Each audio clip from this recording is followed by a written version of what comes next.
This is excerpts from Season 2, Episode 4, Hurricane Hell, from the Weather Channel show called Deadline to Disaster. This is the one that Dave and I were interviewed for.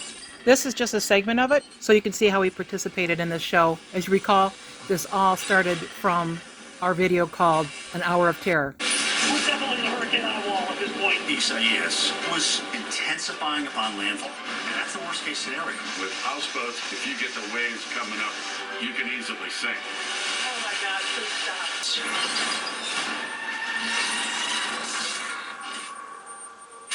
We're Dave and Karen from Watts on Wheels, and we sold our sticks and bricks to RV full-time now that we are retired. We travel with our heavy-duty truck Leroy, our two K&M motorcycles, our DRV Dixie, and our smart car Zippy. Don't forget to subscribe and click on that bell to be notified when we post a new video.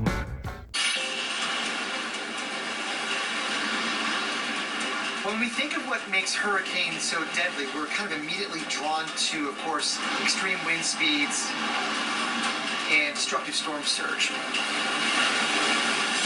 But what these systems can also produce is severe inland flooding and tornadoes, even as they weaken. And that's exactly what happened with Isaias.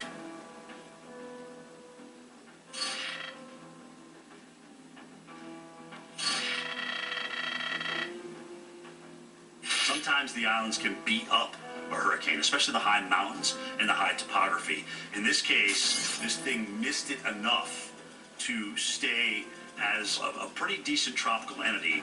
And so if there's enough of that core intact, which in Isaias' case there was, it can regenerate. And it did. Cat 1 hurricane, here we come.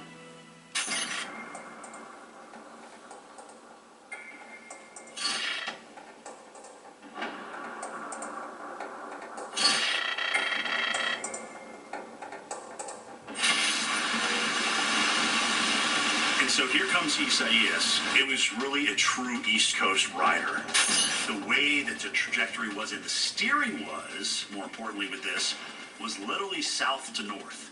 So multiple landfalls potentially. North Carolina, New Jersey, maybe even Maine, which is really odd to get a track like that regardless of what time of the year.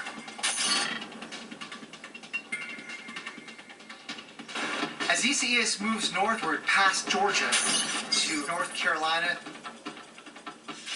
some of the moisture surrounding it combined with a frontal system coming in from the west to bring parts of North Georgia's severe weather. In areas just north of Atlanta, Lake Lanier in Georgia experienced a thunderstorm with a microburst with 60 to 75 mile per hour winds estimated. My name is Karen Watts. My husband Dave and I, we full-time RV across the United States. In the summertime, we go back home to our houseboat on Lake Lanier in Georgia. Lake Lanier is a fairly large lake. It's about 700 miles shoreline. The marina and the lake as a whole, on the weekend, it's a madhouse. I mean, there's people everywhere, boats going every which way. We have our houseboat at Aqualand Marina, and they have multiple docks there, and we are on one of the docks there, and there's about 20 of us. We enjoy being in the water. We have cookouts together.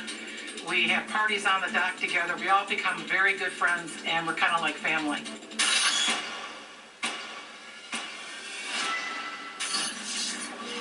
As weather goes, it was, I believe, it was kind of like a partly cloudy day. Nice. It was hot out, real hot.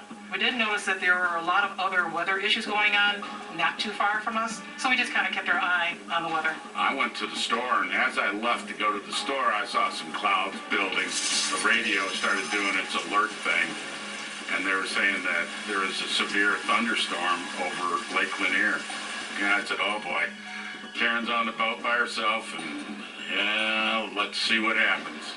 When a thunderstorm comes through, it's actually kind of fun on a houseboat because you can actually see the wall of water coming towards you.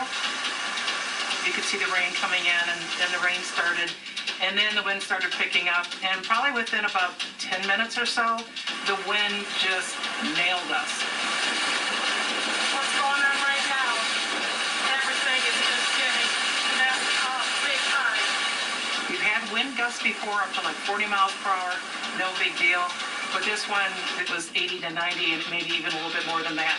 It just was relentless. Oh my God, please stop. We had probably 4 to 5 foot waves, and we're not used to having that. Oh my gosh, I can't even walk. Oh. was trying to walk through the boat, I felt like it was in an earthquake or some ride at an amusement park. It was bouncing me back and forth. And we're a very heavy boat, and it's a big boat, and it was just like it was a toy in the water. You just hang on for dear life and hope for the best. Awnings and pontoon. We have a pontoon that's also on the other side of our houseboat, on the other side of the dock, and it was rocking and rolling like crazy. Being on a boat in the water is probably a little bit more frightening than being in a regular home, just for the fact that it's moving. And if the dock breaks loose, you're going to break loose, and you don't know where you're going to end up. Please stop, please stop. Hold together, hold together. I was scared. My adrenaline was pumped. I was concerned about the dock behind us because I know our dock has broken before. It was probably going to break again, and if that happened, we were all going to just start smashing into all the boats behind us. With houseboats, if you get the waves coming up the rear of the boat, you can easily sink because it'll flood the engine compartments, and then down she goes.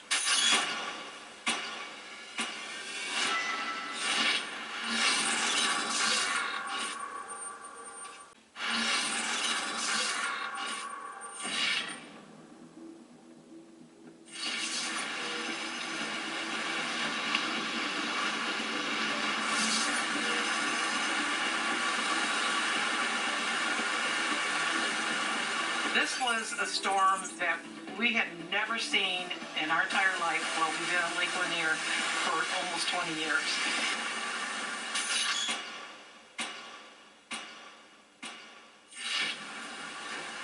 I went to the store, and a little bit after that, my phone started ringing, and it was Karen. You know, the end of the world's here. Being that I was there alone, there was no way I was going to get off the boat or try to get away. It was impossible at that point. It was tearing up our canvas, it was moving all the furniture, and some boats actually, their lines broke and they were let loose amongst the storm. Diamond girls floating that way, dock pieces in the water. The ropes torn off. The wind just stayed at a high speed for, I would say it felt like an hour. It was probably 15, 20 minutes.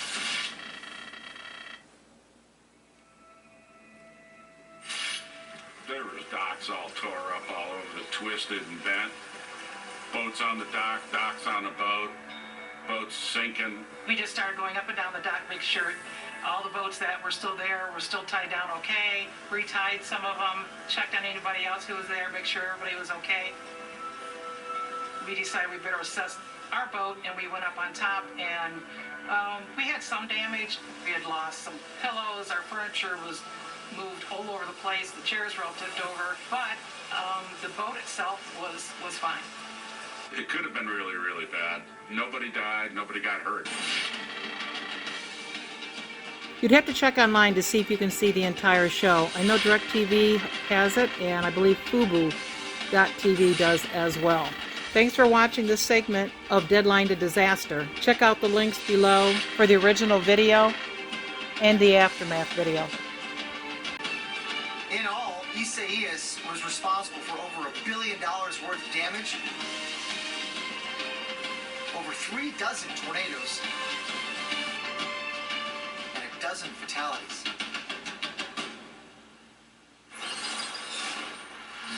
Thanks for watching. If you liked the video, please give us a thumbs up. We'd love to hear from you in the comments below, even if it's just to say hi. Don't forget to subscribe.